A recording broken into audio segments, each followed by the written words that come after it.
Okay. So you were born. At a very early age. Yes. And I grew up at the edge of Columbus, Ohio. My father was gone every Monday morning. He hated Sunday nights. And he would travel Ohio, West Virginia, part of Kentucky, and part of Indiana to sell school books to high schools. They would have adoptions, and they would have all the companies bring in their pertinent books and choose which company's books they wanted to buy. So it was very important for the company to have a good salesman. Mm-hmm. And my father knew everybody connected with education in all of Ohio, but he was also deep into sports. And he wanted my brother and me to be champion swimmers, possibly champion ice skaters. I think he realized we were not cut out for football, or basketball for that matter. But my brother was a pretty good swimmer and diver. Your family wasn't horsey. How did you get into horses? Heaven knows.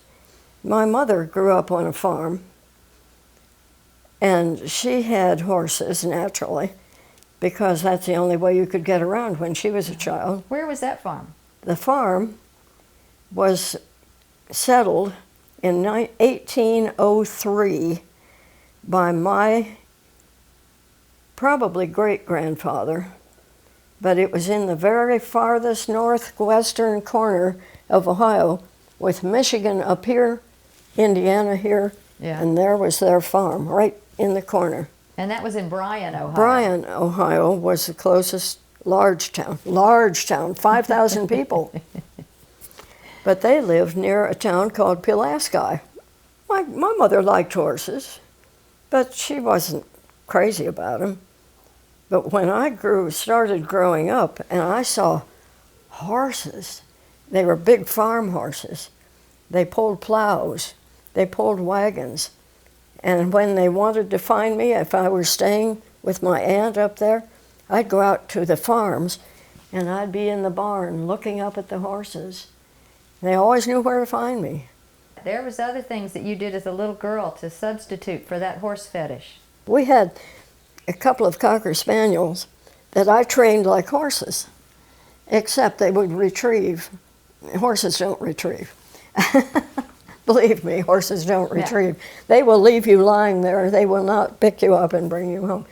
But I taught the larger Cocker Spaniel, who was about this big. She was a big Cocker Spaniel. Taught her how to jump over jumps. Mm-hmm. And I'd build the jumps about so high, and Peggy would canter down to it and jump over it. But that was my horse, since I didn't have one. Didn't you put reins on something else, too? Oh, yeah, I had reins on my bicycle. I'd have the dog in my basket, and I'd have reins. Well, I used the handlebars, too, but I had reins that I steered the bicycle with. Mm-hmm. And I had a four-poster bed, wonderful old four-poster bed. And I would put reins on one of the posts and ride the rail between the two posts. Mm-hmm. I didn't sleep much at night. What was your mother doing during all this? I was in about the 8th grade. I think she was getting bored with being at home. And she was approached by a gentleman that my father knew, didn't like very much, who was the headmaster of a new school in Columbus, Ohio. It was called the Columbus Boy Choir.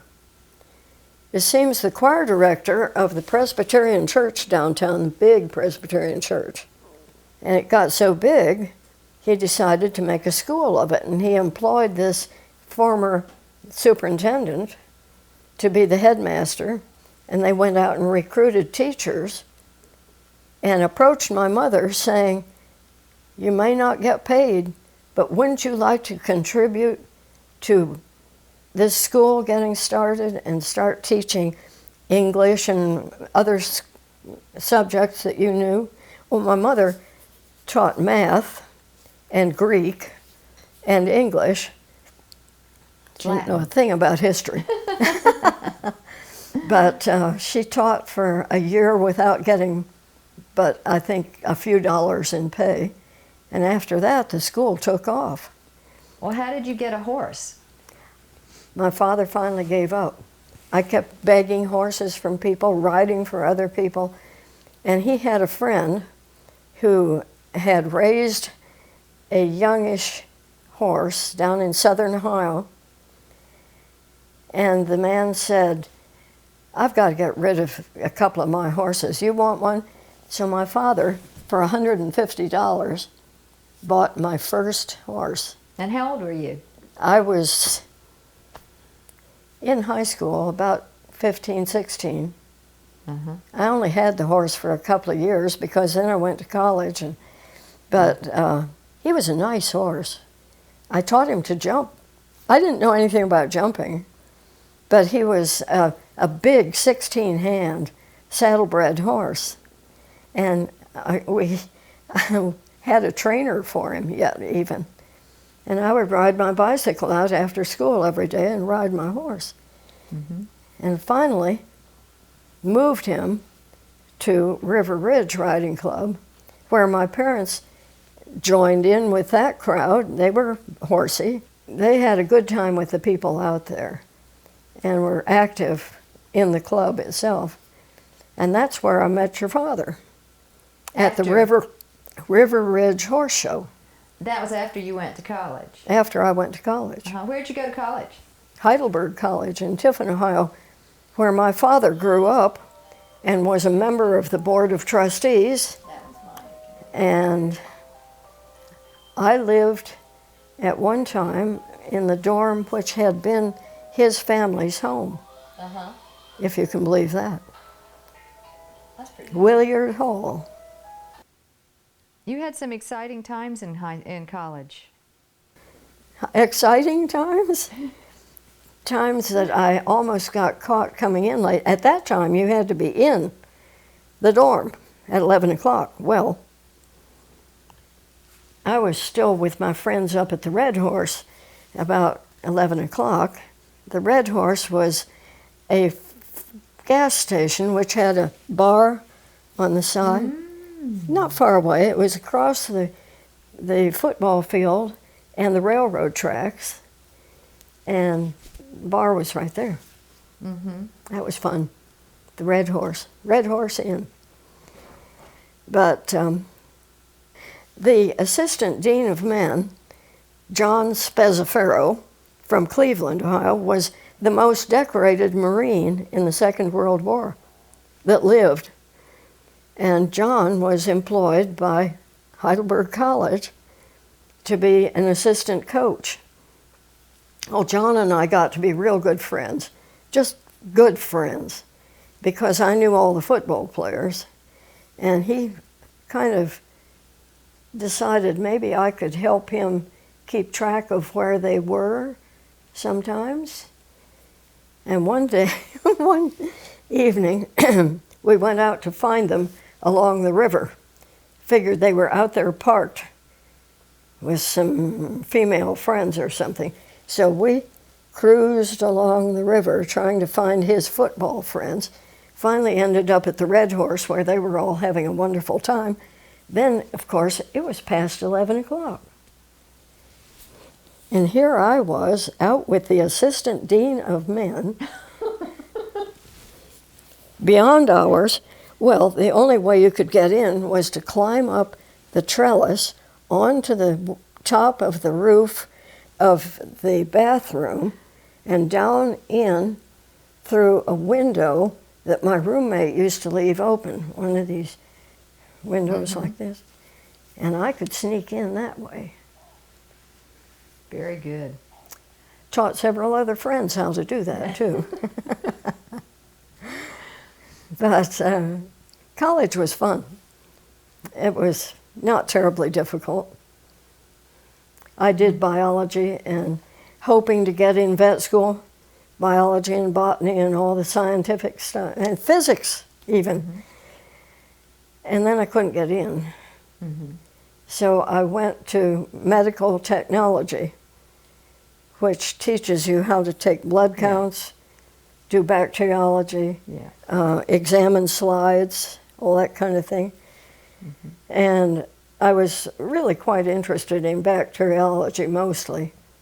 And that's why the vet school hired me to teach the veterinary students bacteriology of their own type, that they could make the media, they could plate the plates, and they could look at it in the microscope. Mm-hmm. I don't think any of them ever did, but it was a good way to spend mornings during part of their senior year in vet school. And we had a wonderful time.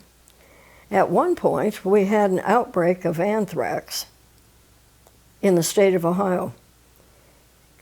Anthrax was unknown in the state of Ohio. It was out west. Once in a while, you'd find a pocket of it. It's a dreadful disease. Mm-hmm. It kills animals quickly. Well, darned if I didn't get anthrax.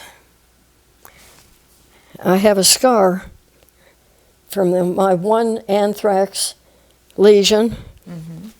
One of my veterinary bosses got one under his wedding ring. But they caught mine and caught me and sent me off to the hospital, whereupon I was an experimental product for the interns. And they would come in every 4 hours, day and night, and give me an injection of penicillin. And after the first couple of 24-hour periods, I was there, I think, for 4 or 5 days. After the first couple of nights, I had this extreme urge when I heard them at the door to get out of bed and roll under the bed to hide. Yeah. I was tired of getting shots. Mm-hmm. Well, Harry was in school, and we had horses to take care of, so he was stuck with the horses to take care of, me in the hospital, nobody to fix dinner. So sad. So were you showing horses while you were? Oh my, yes, that's how we made money. Well, how'd you learn to jump? You said you didn't know how to, Only rode saddle horses. And when I met Harry decided I needed to go hunting, fox hunting, whereupon you gallop across the countryside and you leap over fences between fields. And so he had this mare that his father had bought for him, hot mare, who was not too terribly willing jumper. Good jumper, but wasn't sure she liked it much. I got to ride her, and we come tearing along up to the fence, and she'd put on the brakes. I got very good at staying on. And Harry would come back if she just simply spit out the bit and wouldn't go. Harry would jump back on the horse he was riding, who would jump anything, absolutely anything, and get behind her with his hound whip. Now this is a whip that can reach from here. Because he was a whipper's in, right? And he would get behind her and whack her on the bottom 2 or 3 times, and then she'd jump the fence, you know? It was amazing how that encouraged her. And so that's how I learned to jump. Mm-hmm. And we showed horses and did quite well. We had one extremely good horse, whose picture is in there, named John Jorrocks.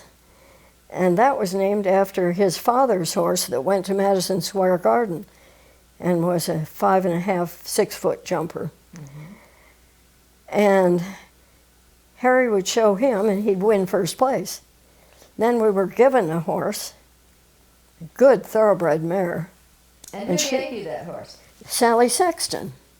Mm-hmm. Sally Jones Sexton. And she was a good enough jumper, but she was hot.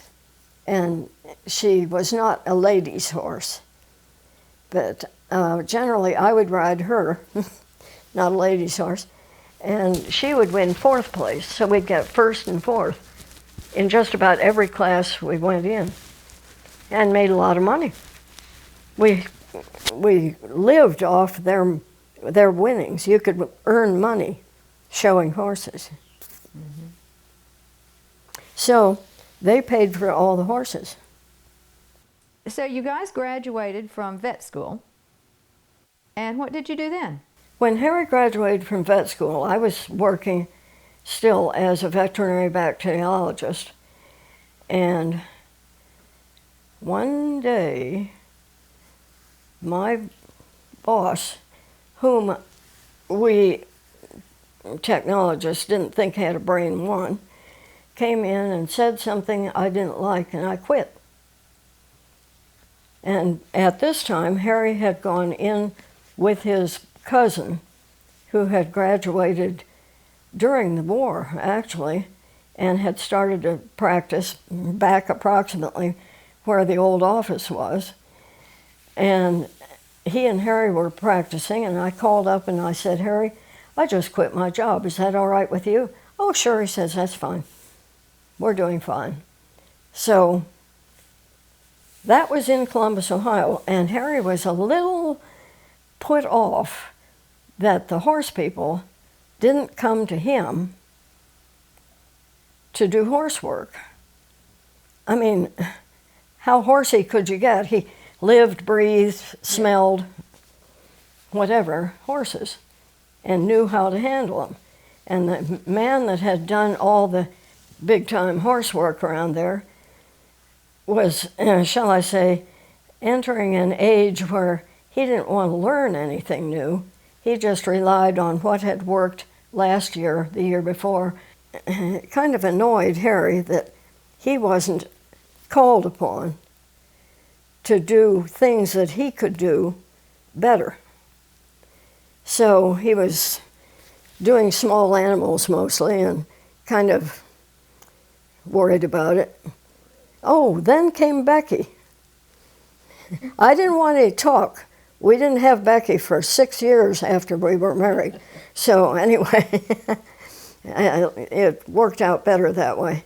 But we decided to take a vacation and left Becky with my parents in Columbus and took off with our black Cocker Spaniel named Dinah around the rest of the world.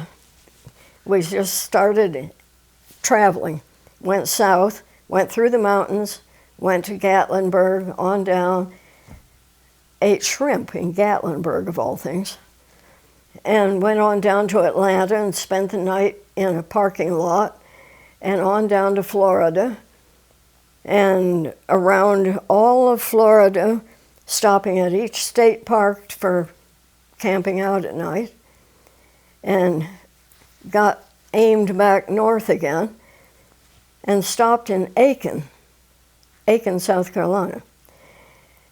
We had an inkling that the Olympic team was training somewhere in the Carolinas, and we assumed, since Aiken's such a horsey place, it would be Aiken. And darned if we didn't find an old friend from Dayton, Ohio, who had moved to Aiken and hunted hounds down there with Mrs. Burnett and had made his home in Aiken. Well, it was great to see Johnny again, but he said, no, they're not here. They're up in Tryon. Tryon? Oh, okay. Well, we'll just go back up that way. We're going that direction anyway.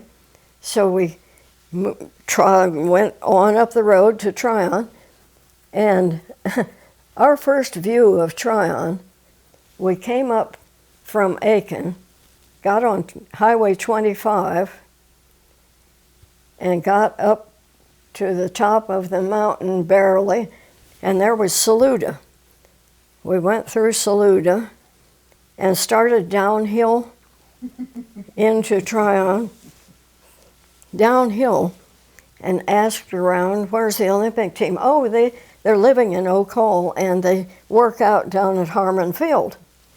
Harmon Field was the gathering ground for horsey people, and the high school football field and all that stuff. So we went down to Harmon Field and said, well, we'll just stay overnight. We had heard from horse show people that Tryon has horses. Tryon's got lots of horses. And one of the professional horse people kept saying, "You've got to come to Tryon. Come on to Tryon. You can have a vet practice there." We assumed he owed his veterinarian money and didn't want to pay him, so he was going to get new blood in and get this young veterinarian there. Well, turns out there never had been a veterinarian in all of Polk County, ever. There were a bunch of quacks out there that would castrate your pig, but there were no veterinarians. They had to take all the horses to Spartanburg or to Asheville or maybe Greenville. I don't think they ever got down this way, but there was the Olympic team, and they were working out at Harmon Field. So we camped out at Harmon Field, and when we woke up in the morning and looked up and saw the mountain looking down on us, yes, we need to be here. So we asked around and found out there weren't any veterinarians here. "Oh," says Harry, "I think I'll move down here. This sounds good." We had even considered moving to Australia because we didn't like Columbus, Ohio. We wanted out. So he got in touch with the Board of Veterinary Examiners in North Carolina and asked if he could start a practice in Polk County, Tryon. And they looked at him and said, "Well, you'll have to take the state board test, and you'll have to have a temporary license. We don't want to have a bunch of racehorse people come in there." Racehorse people? He wasn't anywhere near a racehorse person. So he got eventually a temporary license, and his license number, when he was given one, was 476. That's his North Carolina number. That's how many there were in the whole state. So there are more licensed veterinarians now. And in Polk County now, there are at least five, where there was. So how did you get down here from Columbus? Oh, we knew this professional horse person, and he had gotten up to Ohio to show horses, so there must be some way he had. And who was that? That was Arthur Reynolds. And we said, "Arthur, we want to move down here." "Great," he said, "I've been waiting for you to say that. Can we borrow your big truck and bring our horses down here and our furniture?" So we borrowed Arthur Reynolds' big truck. It was timber-sided, lumber-sided, big truck you could put 4 horses in. So we put our 2 horses in it and some furniture. It also could barely get up the hills. And I would go up to the top of the hill in the car and wait there for Harry to struggle with this ancient truck up to the top of the hill. And then, of course, downhill there weren't much brakes. So it was an exciting journey. I don't think the truck survived much beyond that. But that was pretty funny. But Harry was welcomed with open arms, first of all by the horse people, and then by the small animal people, and then by the people who had farm animals. And he got an education.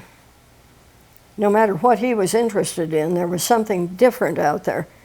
He treated deer, he treated turtles, he treated donkeys. Oh, there were 2 donkeys up near Lake Lure that would kill snakes. Mm-hmm. They would kill rattlesnakes, and they got bitten a lot. So he would have to treat their snake bites. That was kind of scary because the snakes were still around. Yeah. But he would come home from treating a cow. Some farmer had one cow, and he'd say, you know, I've got to get that cow well. That's 100% of that man's herd, and it feeds his children. I've got to get the cow well. So he learned a lot more about cows than he ever expected to.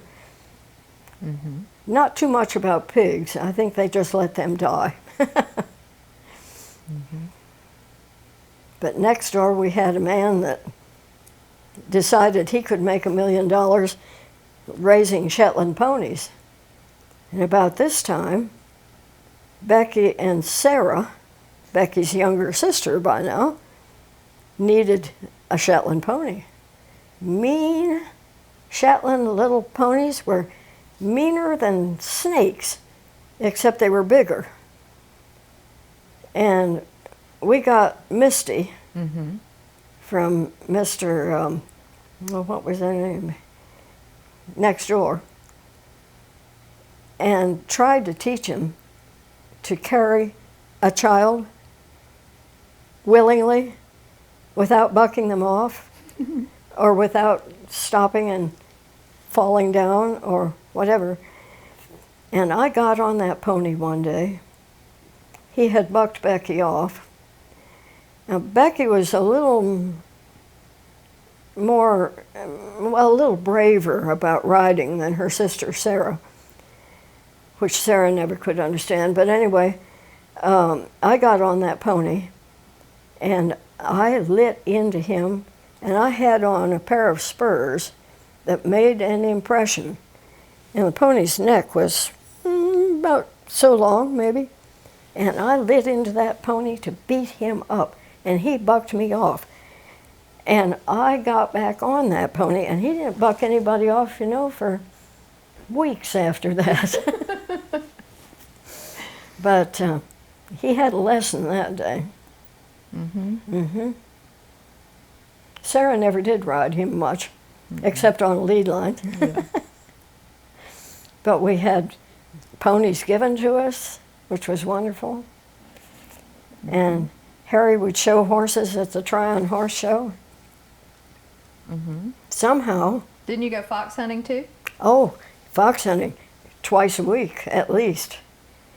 And everybody knew what a great rider Harry was, especially the master of foxhounds, whose name was Jane Gagne. Mm-hmm. She was from Detroit. And she had a hare appointment every Saturday at noon. And if the hunt went on too late, she would say, Harry, take the field. Well, Harry may have come from a call and just put on a jacket of any kind whatsoever, and he would take the field so Jane could make her hare appointment. But we hunted with the Tryon hounds, and things got pretty busy. So eventually, Harry kind of stopped hunting. He was whipping hounds for George Webster, and there were a lot of people hunting. Mm-hmm. So when our neighbor that had been in our pony club decided he was going to start a hunt of his own, Harry decided to help him out and whipped hounds for him. And that was over in Gowensville. Mm-hmm. But that was after you came back the second time. Yeah, actually it was. Mm-hmm. Because you left Tryon. We left Tryon because the wealthy people all died off. The ones who could pay the bills and had lots of show horses and that kind of thing, they sort of deteriorated, and all we had were the poor country people who lived a lot on barter. Mm-hmm. And they would bring us food and or grain or something like that, or pay what they could, but things were looking a little dear, and the children were growing up and costing more. Well, and the Polk County was not as developed as Polk County is now. Oh, no. It was mostly dirt roads, wasn't it? Oh, yes, when he made calls. about 25% of the county had paved road. The rest of it was gravel road. And he knew just how fast you could go around certain curves and not slide off into eternity. Mm-hmm. He would take our station wagon. There were no of these wonderful things they have now with all the drawers and whistles and people use for mobile practices. And he would put all his equipment in there and a big box to carry it in and drive the tires literally off the wagon in 5,000 miles. That's it. The tires were shredded. So we didn't buy new tires, we bought recaps. Caps, yeah, which were held together with red tape, and we used the red tape for Christmas bows. Mm-hmm. It was wonderful. Now, before you left Tryon, didn't you find out about eventing?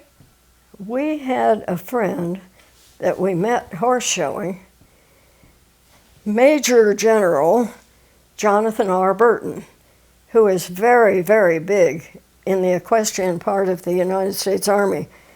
He was on the Olympic team for them, and he did a lot of horse showing after he was sort of removed, and he judged a lot, and he met, well, he knew about eventing, combined training we called it then, because they had it in the Army and only the Army did it. So he was on the eventing team to go to Norway, and I think the time he was on the team he had 3 or 4 falls on his cross-country trip, but he loved it. And he kind of agitated a little bit, and eventing started with Margaret Lindsay Warden over in Nashville, Tennessee. She started eventing there, and he was at Fort Knox, and he started it around Kentucky, and eventually we had him stay with us several times when he judged events for us. But we started eventing in about 1962, and now it's big time. But 62, you had to go all over the Southeast to find 5 events in the whole summer. We went to Birmingham, we went to Nashville, we went to Lexington, Virginia, Atlanta, long trips. Mm-hmm. But and you had one in Tryon too, didn't you? Yeah, we started ours in about 64. Mm-hmm. Built all the fences, kept bringing in new people, and there were about 40 all over the Southeast of us who did this. We all knew each other, and we'd all meet Friday night and have a party, small party. Then we'd have the event all day Saturday, because only 40 of us, and we'd have a big party Saturday night and travel home Sunday morning. Mm-hmm. It was great. But you knew everybody. The same 40 people would move around to these, and then it got to be more and more people, and more events. Mm-hmm. Mm-hmm. Well, then you had to leave Tryon. Well, we left Tryon and moved to Camden because we needed to be paid money, real money. Mm-hmm. And Camden had a hunt, and they had lots of horses, and the race horses came in early, but the track vets didn't come in until, after Christmas. So when the horses came down from the tracks after they had finished racing, Harry would do the track horses. Mm-hmm. And then the racetrack vets would come in at Christmas time, and they'd do them until they left in the spring. But of course, there weren't just track horses.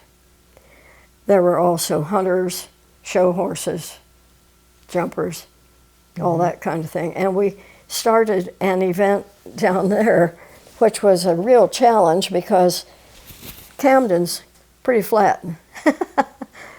And we had to get the horses in good condition to gallop around the cross-country course. Yeah. And there was one hill, and we'd go down back of our house and go down to the bottom of the hill and canter up to the top, back down to the bottom of the hill, canter up to the top. Camden was an interesting place. We lived in a rather gigantic house. When was it built? The house was built in The main part of the house? the main part of the house, 1820s, wasn't it? 1820, I believe, or 1830 maybe. Yeah. And then it was added on to. Yeah, it was the winter, no, it was the summer home. Yeah. Because Camden was settled down by the river, and it was buggy in the summer. So the wealthy people built big houses outside where it was cooler. A mile away. 4 miles. It was 4 miles out of town. Well, 3, I think. Well, it was called the 4 Mile House. Well, out of the original settlement, Yeah. it might have been 4 miles. Way up north, where it was cooler and there weren't as many bugs. I had met the veterinarian who lived in Camden when the Pony Club had a rally down there. And he was telling me, Camden's great and I love it, and I was in the first class at Georgia, first ever veterinary class at Georgia, and all we learned about were chickens. Because Georgia is famous for chicken farming. And I've got this veterinary practice and I'm uncomfortable with it. And I want out. So I said to my husband, when we were thinking of moving, let's ask Dr. Hardy if he would be willing for you to enter a practice in Camden. He's not particularly happy. He wouldn't probably mind if you build up another practice there. He's the only one. So we went down and talked to Dr. Hardy. He put his arms around Harry, he kissed him on both cheeks and says, the whole place is yours. You can have my whole practice for nothing. I want out. And he left. He became a veterinary examiner for a meat company. He still lived in Tryon, in Camden. Never had another thing to do with veterinary medicine. So Harry took over his practice for free. Didn't have to buy anything. Didn't have to pay for the hospital. Just gave it to him. We didn't exactly fit in Camden. No. They thought Harry was great, and they liked him for the horses. They liked him for the small animals. And for a long time, he was the only one there. Long time. I think until we left, Yeah. actually. And then moved back home. Home to Tryon. Yeah. And what did you, when you were in Tryon, the first time you said you had started the Pony Club down there? We heard about this thing called Pony Club from the Bedfords, the Erskine Bedfords up in Virginia. Yeah. They had found it in England and decided Pony Club was a good thing to keep young people interested in horses and hunting. So they started pony clubs all over Virginia and then kind of influenced people to start them in other places. So I, having taught small children, said, I want other children to be riding and enjoying horses too, not just mine. So I started a pony club. And people around us up in Asheville began to get interested. And we found a person who would take over the headship, which was good. And we had pony clubs in Tryon, Weaverville, Black Mountain, and we would have inter-club competitions. It was all the same club, Western North Carolina Pony Club, but we had these different pieces. and we would compete with each other on a small basis, which was really great because they got the habit of competition. But when it came to the big-time pony club rallies held in big places like Lexington, Kentucky, we'd get the whole club together and get the best riders out of each piece of it and send them off to the big pony club rally. And we did quite well, quite well. But we joined the one that was down in the low country, and that was fun. Oh, the low country people. Oh, if you ever want to make friends with cooks, people who can cook, go down to the low country and get real friendly with the ladies there. Oh, they would come to the pony club rallies or the pony club meetings. We would meet in the plantations down that way, and they would bring food to the pony club meeting, and all the mothers and some fathers and all the kids would get together and we'd have a picnic. Yeah. Oh, those ladies can cook. It was wonderful. Yeah. So you got back up to Tryon. What did you do when you moved back up to Tryon in the 70s? Oh, we were retired. Sort of. Harry was retired. After all, he'd been in practice for 30-some years. He retired, except the people that had... I remember Harry Brown. He used to treat my dog. I know he'll treat my dog again. I know he'll come out and see my cow. I know he wouldn't dare refuse me. So we had a little practice in a 2-room piece of our barn. It was an examination room and a surgery room. That was it. And busy. Kept being busy. Yeah, because there were other vets there then. Oh, yeah. But they had, Harry will see my dog. He saw my dog when he lived here. There was one family that called up, Harry Brown's got to see my dog. Okay, bring him in. Well, we're in Memphis, Tennessee, but we're bringing him back because Harry's the only one we want to see our dog. Darned if they didn't drive from Memphis all the way from Memphis, Tennessee to see Harry Brown in that one room at the end of the barn. And he cured the dog. Yeah, it had a viral infection. And at this time, Harry was into some very unusual treatments. And it was kind of interesting, some of the unusual things he did, from reading about it and trying what other people wouldn't try. Different kinds of medicine that nobody else used. One of the professors from Ohio State came to visit us one time, Joe Gobble. He had graduated a couple of years before Harry and had worked at the veterinary hospital at Ohio State for quite a long time. He was a teacher there. He said, Harry, of all the people that I can remember graduating, you are the most innovative. Try anything, get it done, vet that we've produced. Which was a big compliment from Joe. Absolutely. Joe's brother was in Harry's class, Jim. And they were both quite good students. But that was fun to hear that from him. Now, didn't Dad help some of the other veterinarians get started up there? Yeah, he encouraged them. A couple of them came by and said, we know you're here, but is it okay if we start a practice? Absolutely, Harry says, absolutely.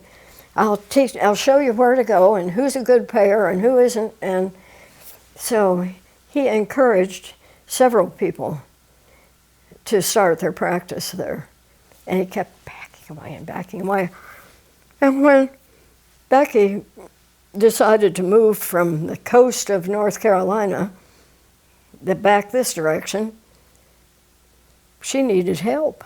Poor baby. Becky didn't have any help with the horses, didn't have any place to live.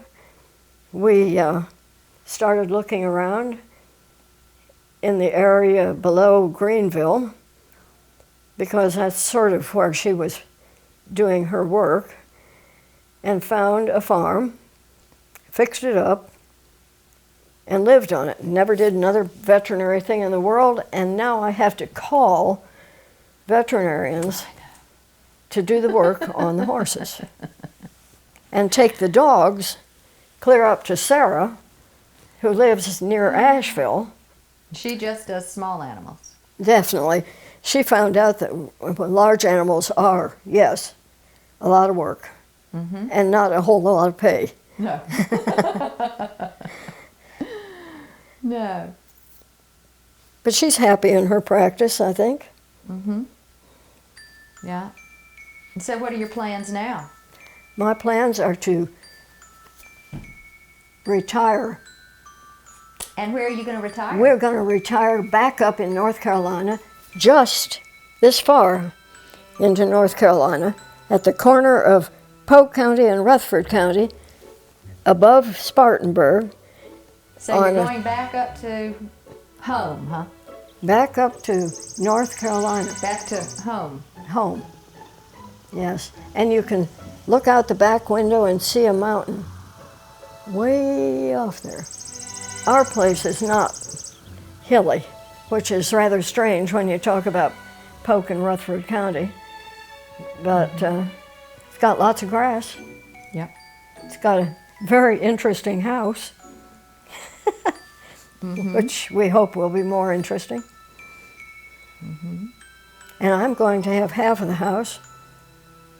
And Becky's going to live in half of the house, and then I'm just going to sit there. That's right. That's all I'm going to do. Oh, I will drive the tractor around and mow the fields. That's it. Yeah. Yeah. You've always done that. That's about it.